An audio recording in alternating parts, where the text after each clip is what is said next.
de lo que hemos dicho. ¿Qué era una calasia?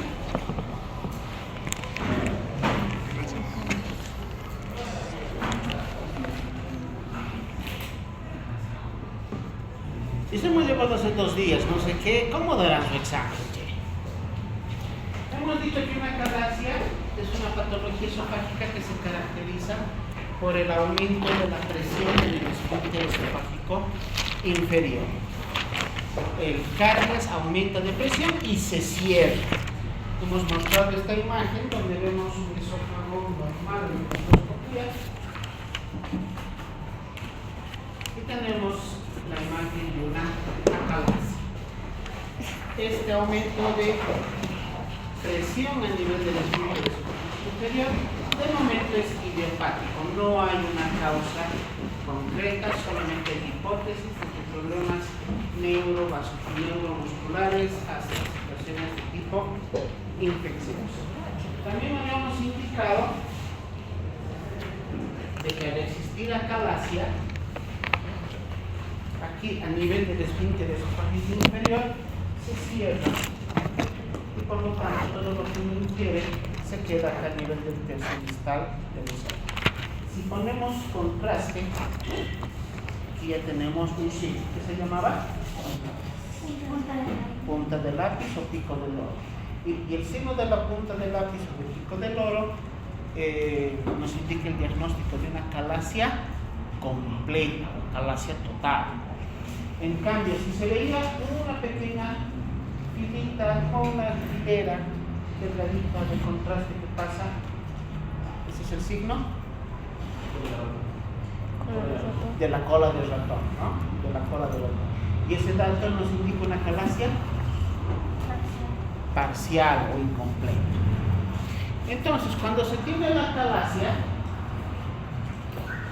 ¿cuál es el tratamiento? La introducción de un balón dilatador a nivel del esfínter, entra, esta es la calasia, entra el balón dilatador, desinflado, se lo infla y trata de abrir la calasia. Se puede lograr un efecto positivo, pero es temporal porque posteriormente puede volver a cerrarse. Pero ese es el tratamiento actual que se tiene para la calasia.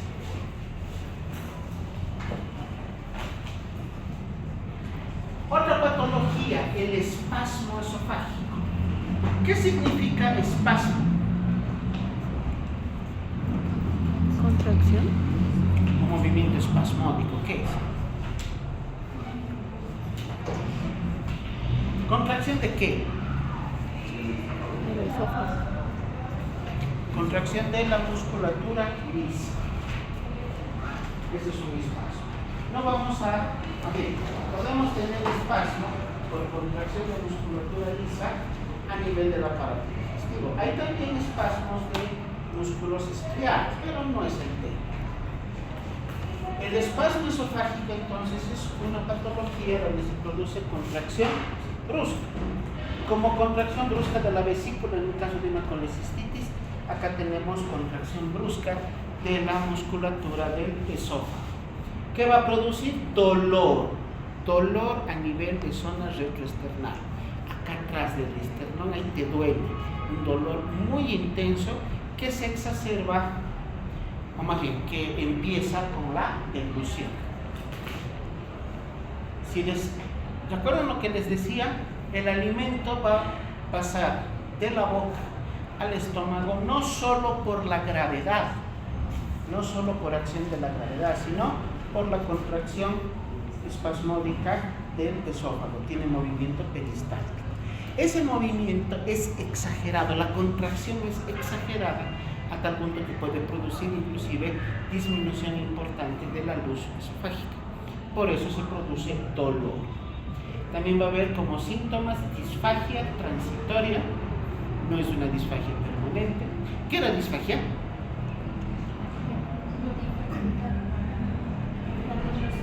Dificultad para la deglución, o dinofagia es dolor. Entonces habrá disfagia transitoria, puede durar un par de segundos, un par de minutos. Sobre todo el espasmo es desencadenado por frío, calor, no ambiental, sino alimentos fríos alimentos calientes o alimentos irritantes.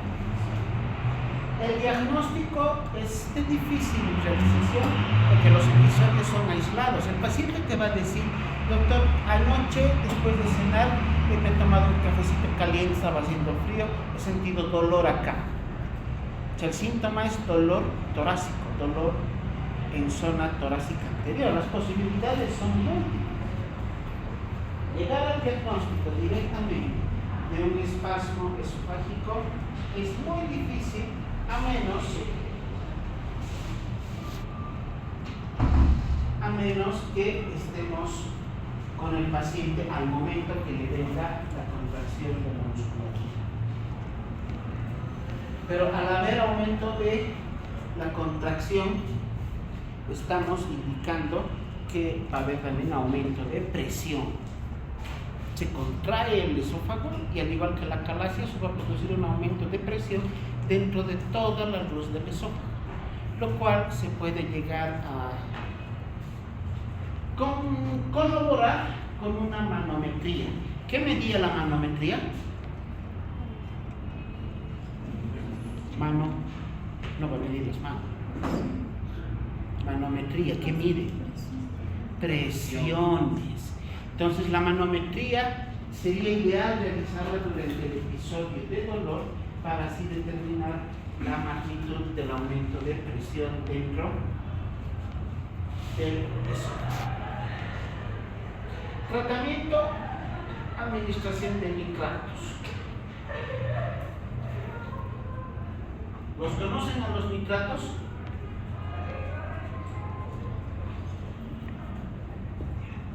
¿Han llevado un fármaco?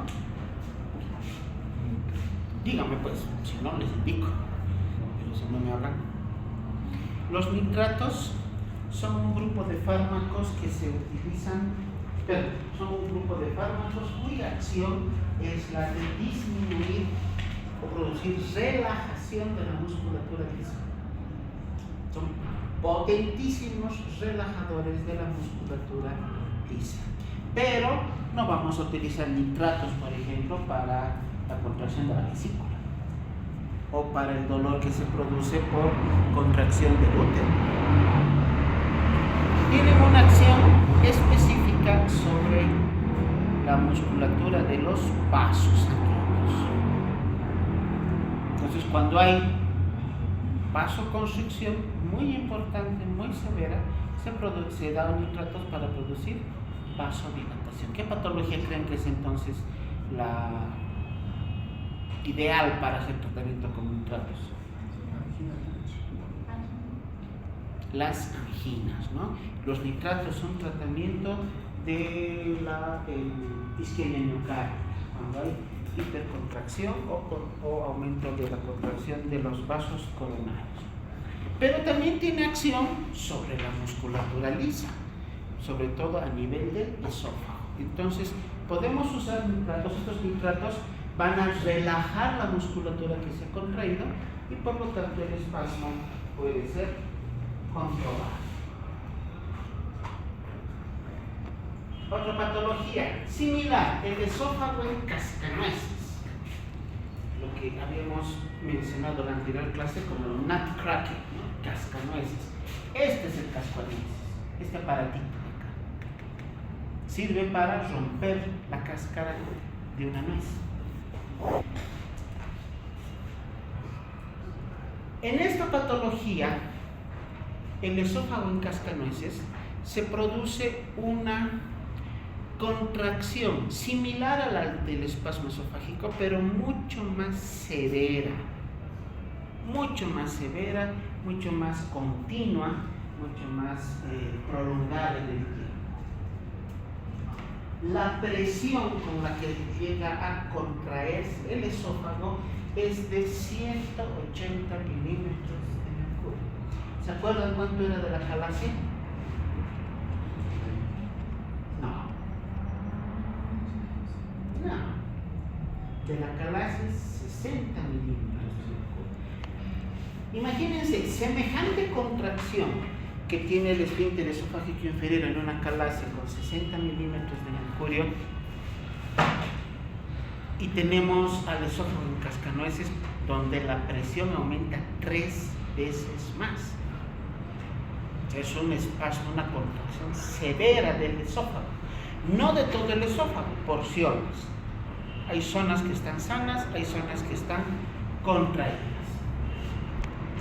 Sinónimos: el esófago en sacacorchos o el esófago en tirabuzón. ¿Cuál es el síntoma principal? El dolor. Va a haber un dolor, pero mucho más intenso que en el espasmo del esófago. ¿Cómo se hace el diagnóstico? Sobre todo con radiología. Acá la endoscopía pierde un poquito su importancia. La radiología es la que nos va a ayudar bastante, porque la radiología, pero varitada, la radiología contrastada, nos va a mostrar las características de la anatomía del esófago, que llega a contraerse así de manera importante. De igual manera tenemos abamanometría para medir presiones, pero el estudio más específico para esta patología será la radiología contrastada. Y el tratamiento, de igual manera, la utilización de nitratos para relajar la musculatura lisa del esófago. A ver, quiero que se fijen en esta imagen. Así se presenta el esófago en sacacorchos o en tirabuzón. Miren, parece un sacacorchos, ¿no? Estuviera dando así la vuelta. Este es el esófago. Acá está la parte superior, este es el contraste que está entrando, pero fíjense en todas estas zonas. Aquí hay contracción, contracción, contracción, contracción, contracción, contracción, contracción, contracción. Y esa contracción del esófago está ocasionando que hay zonas donde disminuye la luz. Esta es la luz normal del esófago, esta es la disminución, la zona donde se ha contraído. Esta imagen parece en 3D, aquella otra solo en 2. Este realmente parece un tirabuzón por la forma en que se presenta la imagen. ¿Por qué hay estas diferencias? Ambos tienen solamente bario, porque esta radiografía se ha hecho a doble contraste. Uno es el bario y otro es el aire. ¿De qué color se ve el aire en una radiografía? Acá está. Acá tenemos. El paciente tiene aire, o se le pide que degluta aire para que se mezcle con el contraste, con el bario, y así tenemos el efecto de doble contraste que nos da esa imagen como si fuera en 3D. Acá también tenemos al esófago. Esta es la luz del esófago. Acá se ha producido contracción, contracción, contracción, contracción. Y en la parte de arriba prácticamente está bien. Es abajo donde se está produciendo la contracción severa, a aproximadamente 180 milímetros de mercurio. 3 veces más que la presión que se tiene en la contracción de la acalasia. Tratamiento también. Bueno, conociendo qué es la acalasia, ahora aprendamos a diferenciarla de la pseudoacalasia. La pseudoacalasia se denomina así porque en la imagen radiográfica contrastada, el esófago variado, las imágenes son muy similares a las que se presentan en una acalasia. Fácil de confundir para la persona que no tiene el conocimiento correcto de la patología. O sea, vamos a encontrar el signo de la punta del lápiz y vamos a encontrar también el signo de la cola de ratón. Pero el origen de la pseudoacalasia no es el cierre del cardias, es un cáncer. Cáncer que se presenta a nivel del tercio distal del esófago o cáncer de estómago. Acá vamos a ver las diferencias. Esta de acá es una acalasia. Esta de acá es una pseudoacalasia. ¿Se parecen las imágenes? Son muy parecidas, pero no son iguales. En la calasia, la dilatación del esófago es mayor a 4 centímetros.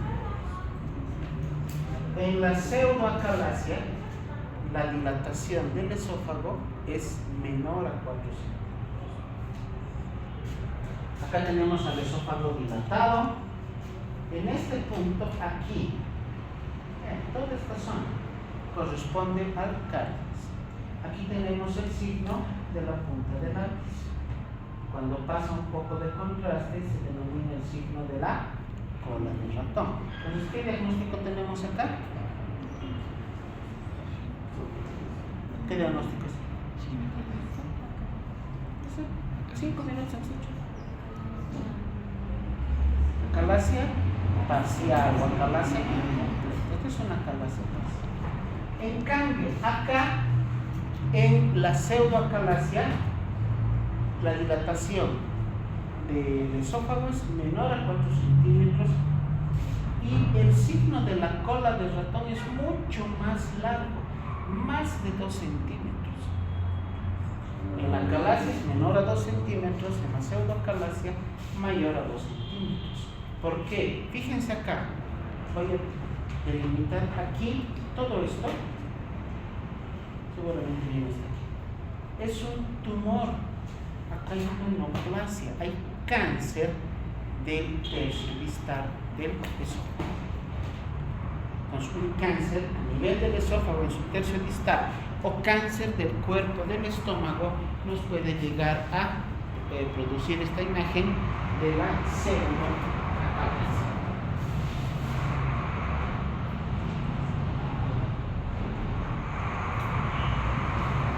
¿Qué es la enfermedad de Chagas? ¿Ya lo conocen?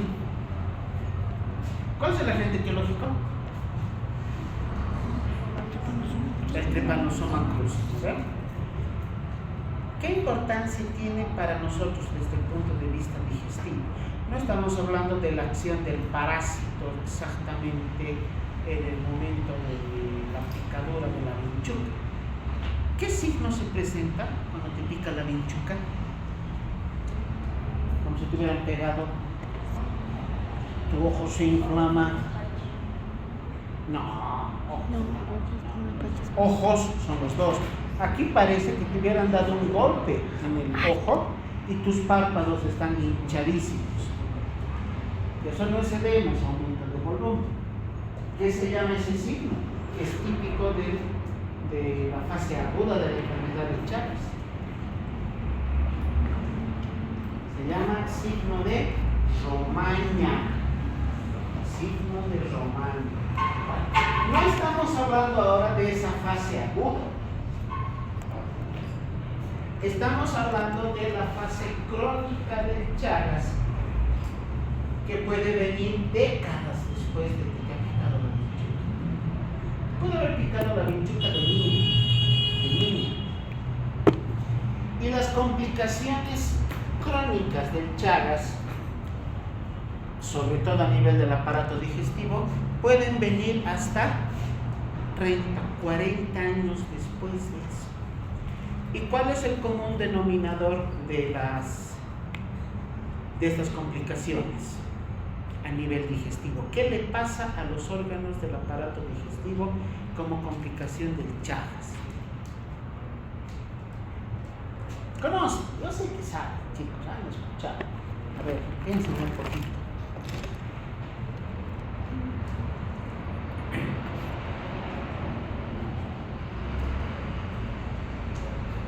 Las complicaciones se caracterizan por el crecimiento de las vísceras, se llama megavísceras.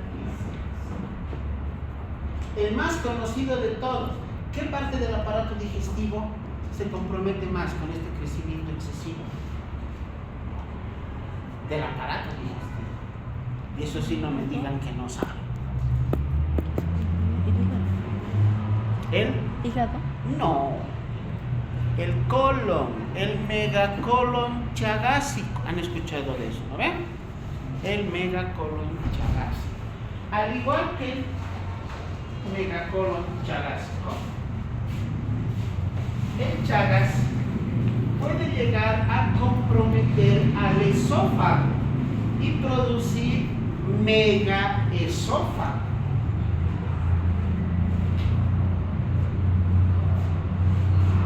Esto se produce a nivel de estómago, a nivel de esófago, a nivel de colon, sobre todo de colon, por lesión del plexo mielentérico, que es el que inerva a la musculatura lisa del aparato digestivo. El megacolon chagásico es una patología bastante frecuente, tal vez no tanto aquí en La Paz como ciudad, porque aquí no tenemos bichucas por la altura, pero en zonas más bajas como los Yungas, que no queda muy lejos, o en departamentos como Potosí, la zona de los valles de Potosí, Cochabamba, Chuquisaca, Tarija, hay una gran cantidad de vinchucas y ahí se puede llegar a presentar la enfermedad de Chagas como tal y posteriormente lo que es la complicación crónica, que es el megaesófago chagásico, que como vemos se va a caracterizar por una dilatación generalizada del esófago. Ahí lo podemos observar a través del esofagograma. ¿Tendrá solución? ¿Tendrá cura? O sea, ¿ese esófago puede volver a su tamaño normal? No puede. No puede volver al tamaño normal. Se queda así grande. ¿Habrá tratamiento? No hay tratamiento. Para el megaesófago no hay tratamiento. Para el megacolon sí. ¿Cuál será el síntoma más importante del megacolon chagásico? Es un colon más largo y más ancho de lo normal. Megadólico colon. Mega porque es más largo, dólico porque es más ancho. Megadólico colon chagásico. ¿Qué síntoma creen que tenga un colon muy grande, muy largo, muy ancho? Y no es dolor.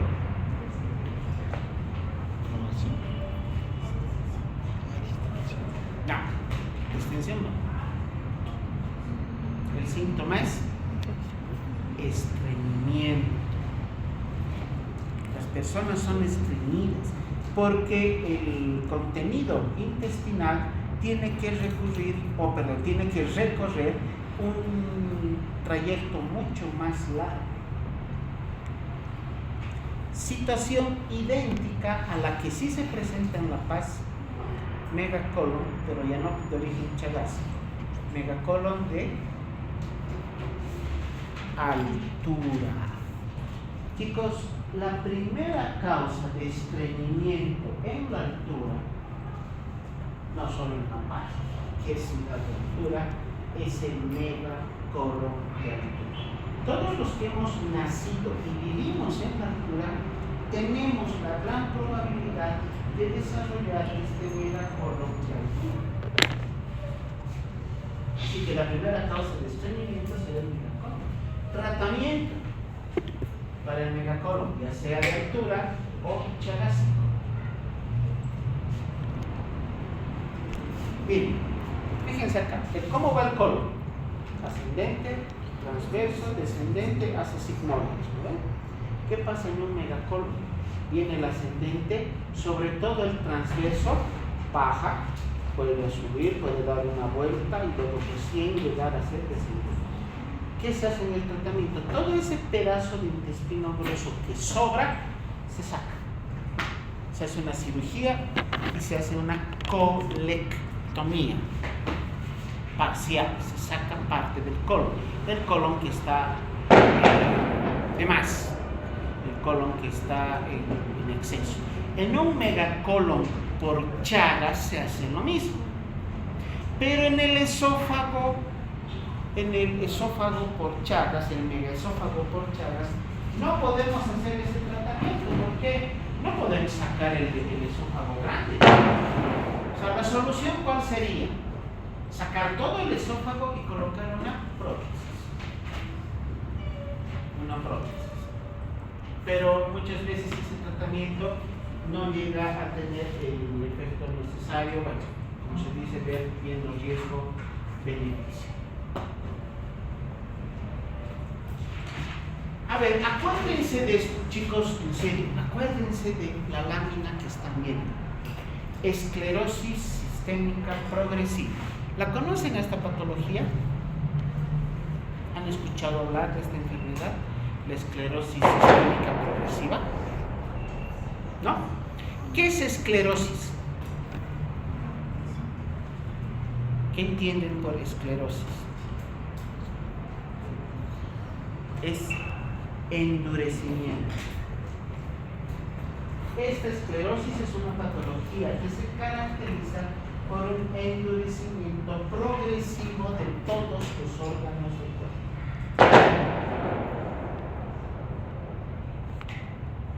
Por ejemplo, hígado, pulmones, corazón, todos son órganos blancos.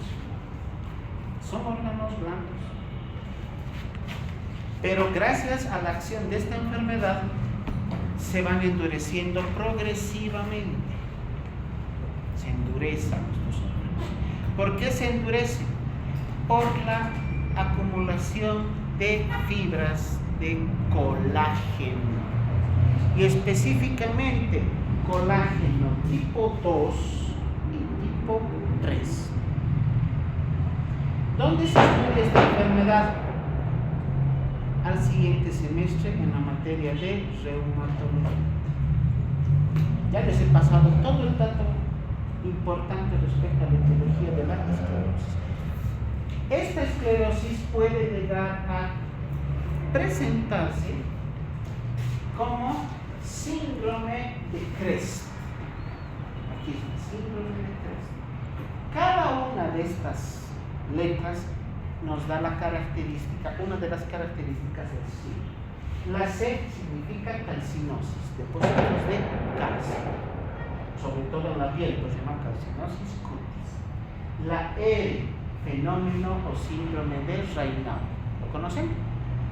Es cuando existe vasoconstricción severa de los capilares de los dedos y los dedos se vuelven blancos por falta de circulación y posteriormente morados por cirrosis.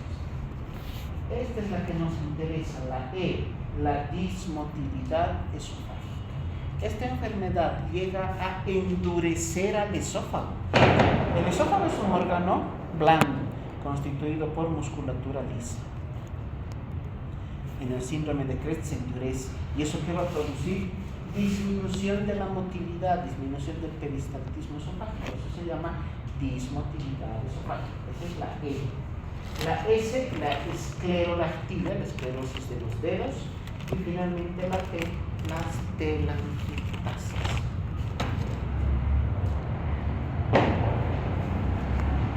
Entonces, ¿qué compromiso tiene el esófago secundario a la esclerosis sistémica progresiva? La dismotilidad esofágica dentro de lo que es el síndrome de Crest. ¿Por qué les digo acuérdense de esto?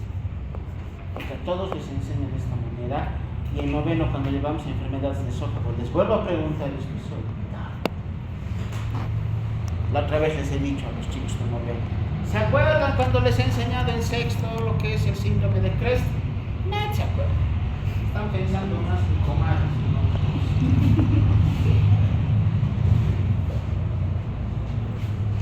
Ahora, hablando sobre la diabetes, algo ya les había adelantado en la anterior oportunidad. La diabetes es una enfermedad, lo que nos interesa, es una enfermedad metabólica, no endocrinológica. Lo que nos interesa de la diabetes es la presencia de las complicaciones crónicas de la diabetes. La mayor parte, no son todos los diabéticos, la mayor parte de los diabéticos llegan a presentar complicaciones crónicas de la enfermedad a partir de los 10 años de presentados los síntomas o del inicio de la enfermedad. Algunos se presentan con complicaciones crónicas más tempranamente, otros más tardíamente. Pero es un promedio 10 años. ¿Cuáles son las complicaciones crónicas de la diabetes? La principal, la nefropatía diabética.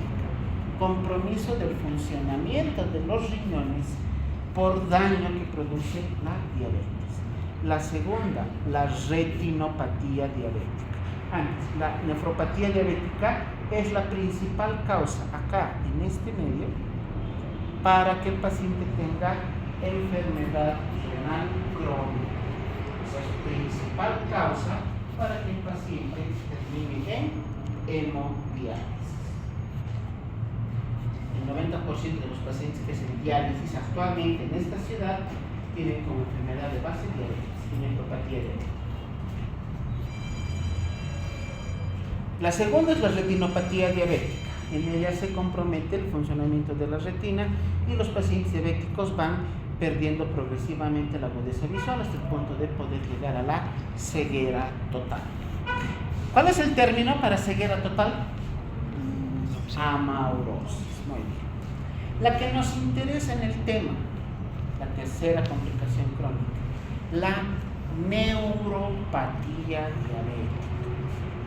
En la neuropatía diabética se produce un proceso inflamatorio, ese es el dato, proceso inflamatorio de los nervios motores y sensitivos del organismo. Se puede comprometer nervios motores, se pueden comprometer nervios sensitivos o se pueden comprometer ambos. Si hay compromiso de nervios sensitivos, que es lo más frecuente, el paciente que va a presentar dolor en extremidades, sobre todo inferiores, calambres, parestesias, esa sensación de adormecimiento, hormigueo, como nos dice el paciente. Dolor, calambres y parestesias. Si se comprometen los nervios sensitivos.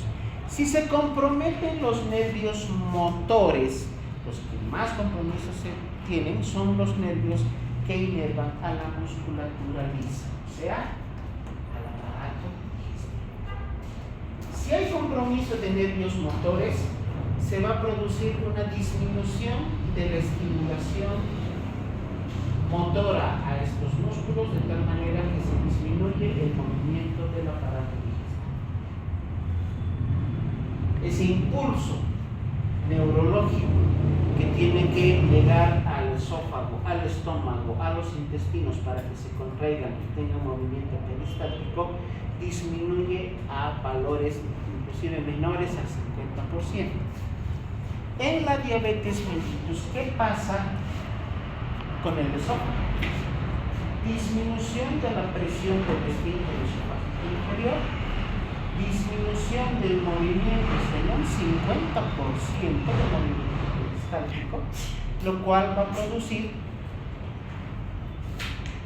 que el alimento, el bolo alimenticio, demore mucho más tiempo en pasar desde la boca hacia el estómago. Y de alguna manera puede llegar a producir detención, éstasis, detención del alimento, del bolo alimenticio acá en el estómago. ¿Qué nervio está comprometiendo la diabetes? Al bajo, al neumogástrico. O sea, ahí tendríamos una neuropatía diabética del neumogástrico, del bajo. Y les he explicado, ¿no ve qué tratamiento se da? Les he dicho, no se da complejo B. Antineuríticos, sobre todo 3, pregabalina, gabapentina y nifamina. Eso les he dado una explicación más detallada ya la anterior. Ahora, otro tipo de patologías, los anillos. Los anillos esofágicos. Vamos a empezar con el anillo de Schatzky. Veamos la endoscopía. Esta es la mucosa del esófago. Esto es normal. Fíjense cómo aquí abajo se ha presentado el crecimiento de esta membrana. Es una membrana delgadita que de los lados va hacia adentro de tal manera que la luz del esófago se disminuye así, de la cinta. Acá está la luz que quedó del esófago. Esta es la parte superior donde estaría la luz normal. Aquí se ha metido este anillo, se llama anillo de Schatzky. Si hiciéramos la radiografía contrastada, aquí está un lado del anillo y aquí está el otro lado. De tal manera que la luz del esófago ha disminuido a este pedacito. ¿Eso qué va a producir? Dificultad para la movilización del bolo alimenticio a nivel del esófago. Esta patología de los anillos de Schatzky no tiene una causa, también es de origen idiopático. Membranas esofágicas, algo similar a lo que son los anillos. Tenemos un esófago contrastado de frente y de perfil. Acá se ve mejor. En el anillo era de ambos lados, de la pared anterior, de la pared posterior, empezaba a crecer el anillo e iban hacia el centro. Las membranas son de un solo lado va a crecer. Entonces justo la flechita, esta manchita negra acá es la membrana esofágica que se va a ver de vista anteroposterior. La diferencia entre anillo y membrana es que el anillo parte, es un crecimiento anormal, patológico, de tejido fibroso de ambas paredes del esófago hacia el centro. En cambio, las membranas solamente es de un lado. La presencia de membranas llega a presentarse como un síndrome. Se llama el síndrome de Plummer-Vinson. ¿Qué está ahí? Plummer-Vinson, o también se llama Peterson-Kelly. Cualquiera de los dos nombres. Plummer-Vinson o Peterson-Kelly. Son de causa congénita. La persona ya nace con este anillo, con esta membrana, que llega a comprometer el tercio superior o el tercio medio del esófago. Sintomatología: disfagia a sólidos. Riesgo de cáncer. Hay un gran riesgo de que esta membrana que uno tiene desde que ha nacido, en algún punto de la vida pueda llegar a derivar en cáncer esofágico. Y dice que se puede asociar con anemia ferropena. ¿Por qué?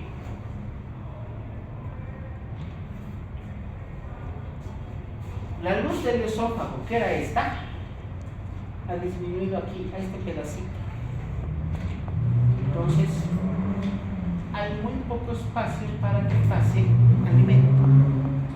¿Eso qué va a ocasionar? Desnutrición. Si la persona no se alimenta adecuadamente, porque además llega el alimento acá y la mayor parte vuelve hacia afuera, como regurgitación. Esto es regurgitación porque no llegó al estómago, no es vómito. Vómito es cuando el alimento llega al estómago y vuelve a salir. Aquí el alimento está llegando hasta el esófago y de ahí vuelve a salir. Gran parte de lo que entra vuelve a salir como regurgitación. Una pequeña porción pasa por ese pequeño espacio y obviamente eso va a ocasionar a la larga, durante años, que la persona no haya adquirido la suficiente cantidad de nutrientes, y entre ellos hierro. Fisiológicamente ya sabemos dónde actúa el hierro en la génesis de los glóbulos rojos. Por eso el paciente llegará a presentar anemia ferropena. Los divertículos. Los divertículos son como hernias que salen o que parten de la mucosa de la faringe en su porción inferior o del tercio superior del esófago. El más conocido de todos ellos es el divertículo de Senck. Acá lo vamos a apreciar de mejor manera con esta imagen.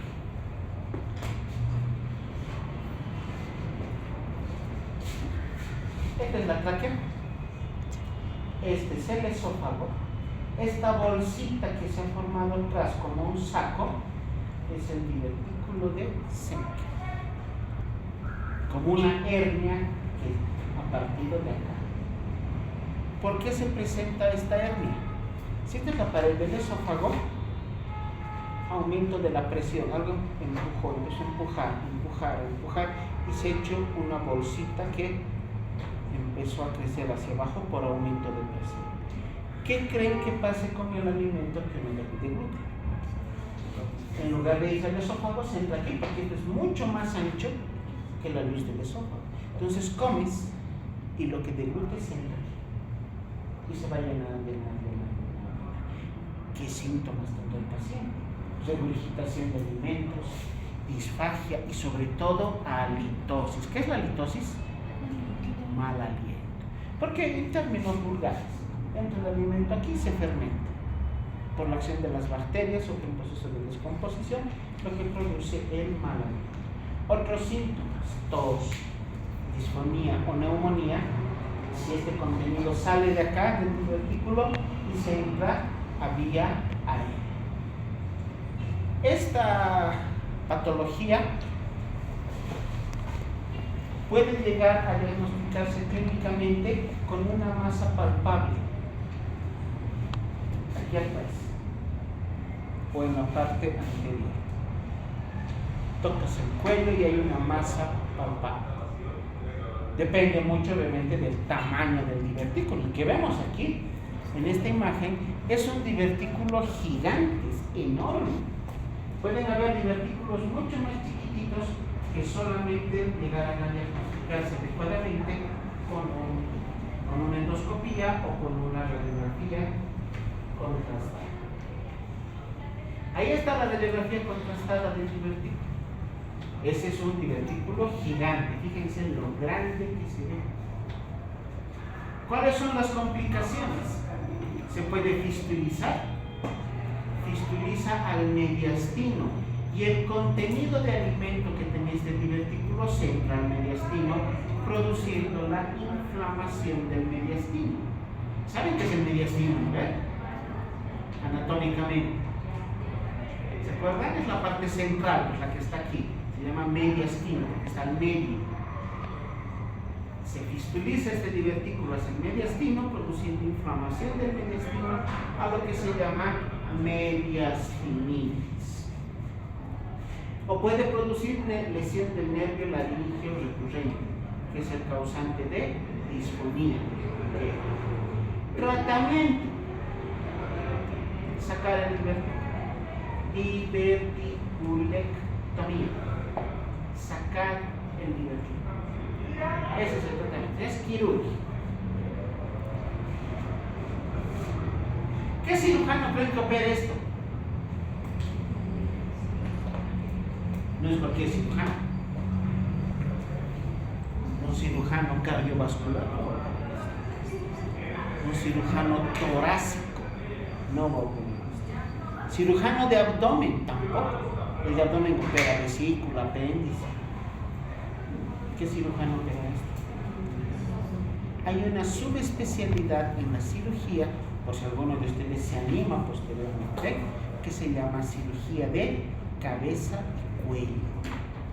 Ellos operan esto. Son los que operan, por ejemplo, tiroides. En casos de bocio, en casos de nódulos, tumores y demás, eso opera un cirujano del cuello. Esta situación de los divertículos también tendría que ser tratada, operada por un cirujano de cuello. Hay otro tipo de divertículos. Tenemos el divertículo en el tercio medio. Ese divertículo de Senker se presenta en el tercio superior del esófago. Hay otro que se presenta en el tercio medio, más o menos a 10 centímetros del esfínter esofágico superior. Causas: enfermedades que puedan producir inflamación crónica del mediastino. Las más conocidas, tuberculosis y la histoplasmosis. Estos divertículos, chicos, tanto el de Senker como estos divertículos medios, pueden llegar a ser completamente asintomáticos. O sea, tú puedes tener ahorita un divertículo y ni te vas a enterar, porque si es pequeñito, no va a producir síntomas. Lo que hemos mencionado, halitosis, disfagia, regurgitación o síntomas respiratorios, se presentarán en divertículos grandes.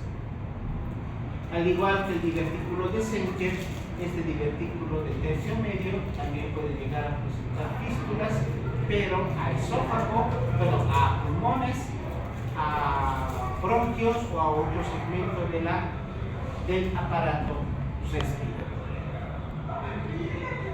Bueno, ahora veamos otro tipo de patologías que son los traumatismos. Traumatismos esofágicos. Dividiremos grupo A o grupo 1, perforación espontánea. El esófago se puede perforar, se puede romper de manera espontánea. Y ahí tenemos dos patologías: el síndrome de Mallory-Weiss, al cual quisiera que lo